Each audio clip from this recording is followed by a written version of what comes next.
Good morning, team. It's Friday. It's time for coffee and a little bit of a very unusual biblical study. Today, we're not going to compare versions, but we're going to deep dive into one of the most important Bible lessons I think is out there, but yet nobody really talks about, which I find to be one of the biggest red flags for evangelical Bible Christianity and its ability to accurately bring the message of the Bible to the masses. Now, look, I don't claim to have the only interpretation or the right interpretation of the Bible, but the evangelical Bible Christian church does, and that's a big red flag. Jesus told us that. And look, I'm not here to take down Christianity or in any way be anti-Christianity. I was raised on this book. I'm very passionate about Jesus's teachings. I'm very passionate about living like Jesus. I've studied a lot of other spiritual material now for decades around the world. And considering the unique situation of what's happening in the American culture right now, I think I specifically am designed to, or I feel personally called to speak into this because I was raised in a home where the religion was messed with the politics, which messed with my dad's career. He was military, like everything was all one. If you were a Christian, you voted this way, and the Democrat or liberal candidate has always been demonic on some level to my parents and their thinking. And the Republican candidate has always been more holy on some level. And I was raised in that, and so I really understand the psychology. And I really understand its toxicity for our country. While I can hold a spiritual or religious perspective of any kind, and I'm absolutely free to do that in the U.S. That's the purpose of this country. It needs to stay separate from my ability to govern. The same way I don't bring my politics and religion into my business because I have to run a business, I also have to run a country. And a country is a form of a business in the sense that you can't be bringing things like politics and religion into it. And when we realize that at business, but we're not realizing it in government, but then we're electing a businessman who's bringing in the principles he wouldn't use for an effective business to government, and then saying it's okay when our government was literally established to say, even though we are faithful people, we have a very strong boundary between church and state because of the manipulation that can happen, because people claim to have a license on an interpretation. And so because I'm very passionate about all of it and I love it, that is why I bring back a reinterpretation of the message. So with that funny intro, here's the thing. Here's one of the biggest red flags about evangelical Bible Christianity to me. And it was a red flag to me even as a small child. I accepted Christ at 4. I attended church every Sunday morning and Wednesday night. My first memorizations of any text were biblical. I had a lot of Bible verses memorized. And I studied the Dr. Dobson companion text to every single Bible chapter that we would study 2 hours every morning. I was homeschooled, so we were very structured evangelical Bible Christian. And I was a very good, faithful, compliant Christian for many years, and didn't bring up difficult questions like I'm going to bring to you today, because when I did, I was just batted out of the way. I was considered not of God if I dared to question the interpretation of a text by the evangelical Bible Christian church. I was not allowed to do anything Mormon. That was satanic. Catholic, Lutheran, I couldn't go anywhere. I had to go to the non-denominational, because only evangelical Bible Christian church has the real message. And we're seeing something different now, right? So even as a small child, one of the biggest red flags to me was that nobody noticed the line that Jesus said that stuck out the most to me, which was, all these things I have done, you will do and more. Out of all the teachings of the Bible, I got to tell you, years of studying as a kid and a teenager, an adult, and going through the main line that stuck out to me was Jesus saying, all these things I have done, you will do and more. Why? Because gosh, it seems like some divine free healing could really serve the world right now. Doesn't it? I immediately got on that line. Jesus said we can do what he does, but he left us 2,000 years ago. And I don't know a single Christian who is walking around doing what Jesus did. But here's the real trick and our study for this morning. Acts 3, Peter heals a crippled beggar. One day, Peter and John were going up to the temple at the time of prayer. And I'll skip over. It's got, some But now a crippled man from birth was carried to the temple gate. Now the temple gate was called Beautiful, which tells us there's an allegory happening here. But all stories were always told in allegory in the original language of this text, so it didn't have a choice but to be allegory. Please note, there wasn't any literal writing like we have today in today's world. So he was put every day in front of this gate called Beautiful to beg from people going to the temple courts. So when he saw Peter and John, he asked them for money.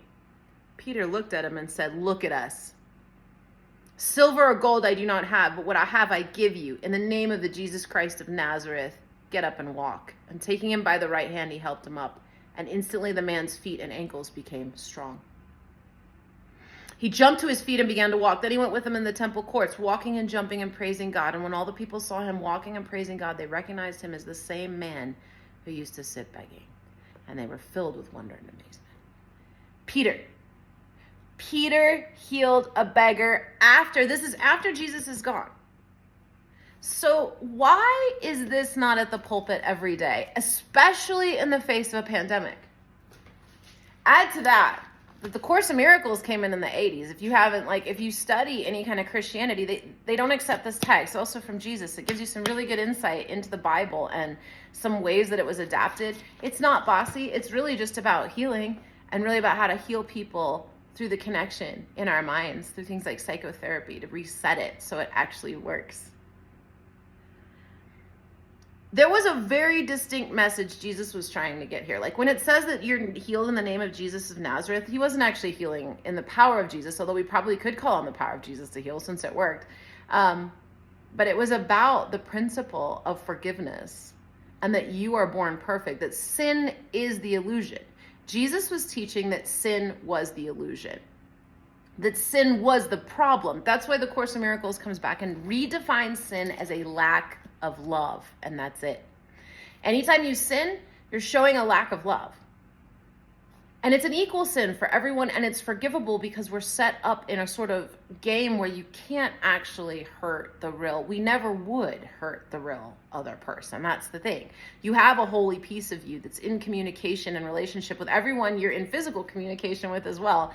And it loves everyone. It's not going to do what the humans do, right? We're different. We're here to create, and we want contrast because of things. But what we don't realize is we were born perfect. There's no such thing as anything other than love and then pinching it off. That's why there's light and then pinching it off, which creates darkness, but darkness has no mass.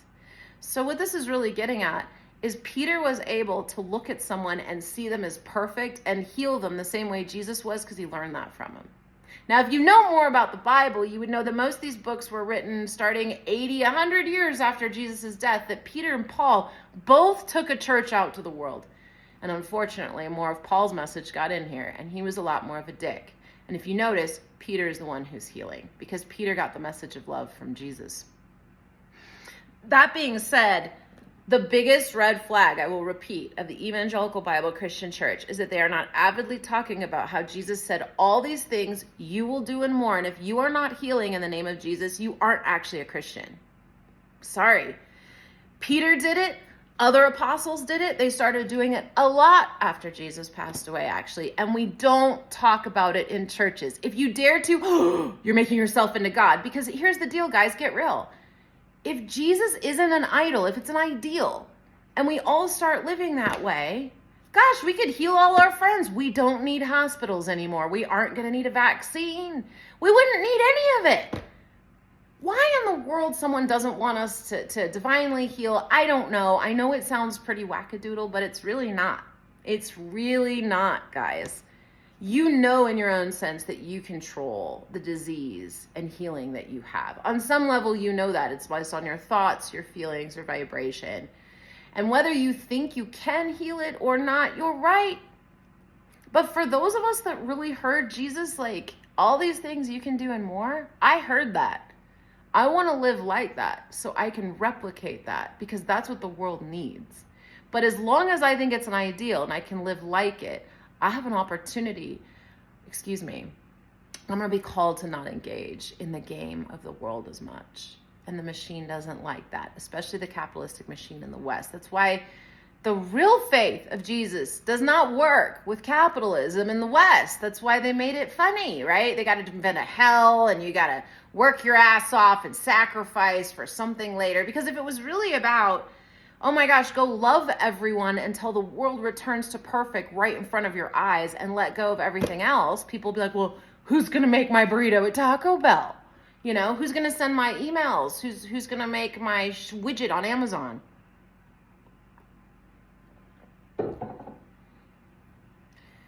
But we don't realize we could still go about our normal lives. And there's something really important here. So unless and until the Christian church is avidly telling me that I have a duty to practice until I am like healing people in front of me, then they aren't really pushing a real message. They're an organization that's just taking your monthly check, right? That's what tithing is. Give me 10%. I help you feel like you're saved. Neither one of us really goes very far, but it's a whole thing we do. So it's a game we play so we can feel safe so we don't really have to change. That's why most people hire a coach or a therapist. They don't really want to change. They just want to check that box. Okay, I got the thing to change, but I don't really want to change. Just let me be how I am, but make it seem like I'm trying. And that's all our churches do too, because there will be very real results when you follow the real way. And that every single pastor, especially after Charlie Kirk, isn't at the pulpit going, guys, every one of us needs to live like Jesus. Every one of us needs to turn in our guns. Everyone needs to lay down their anger and upset. Everyone needs to start loving their neighbor. Let's go check on our neighbors. Who can we help? Where's the nearest Democrat or liberal that you can offer to do service for? Oh, and also, you guys need to be healing people. So if you are not, and if you are super sick, you need to heal yourselves first. I need to get you deep in the Bible. And I don't want you taking on any duties in the church or service with anyone until you are fully and physically well, because that's a sign that you're vibing with God. If you're sick physically, then something's off, and there's no judgment. But let's fix that, because that's contagious. See, Peter could heal the cripple, but if everyone told the cripple he was still crippled enough and the cripple didn't sustain his own faith, he's going to go right back to where he is. And we have a really hard time imagining that with physical disease, but we see it with mental and emotional disease all the time. All right?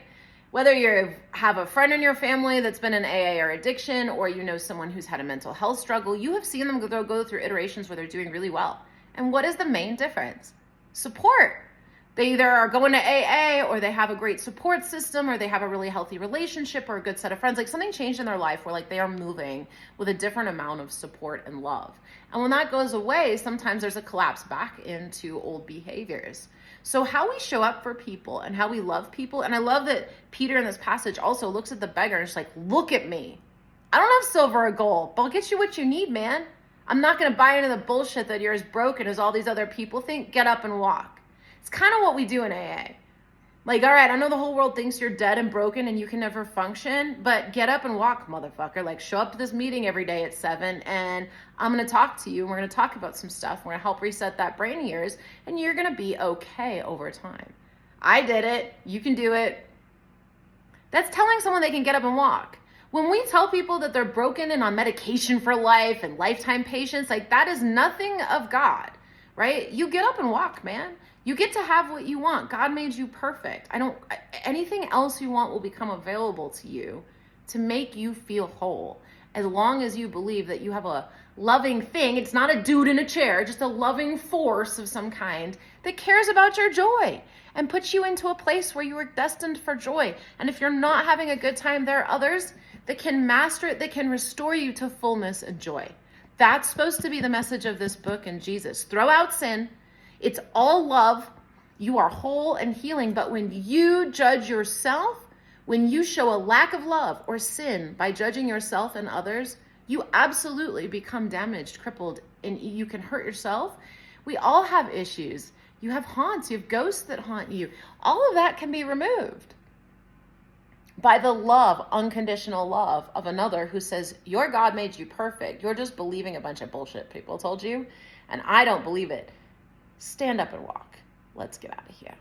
That's what real healing is about. That's what real psychotherapy is about. That's the only way I'm here. I should be dead 50 million times over.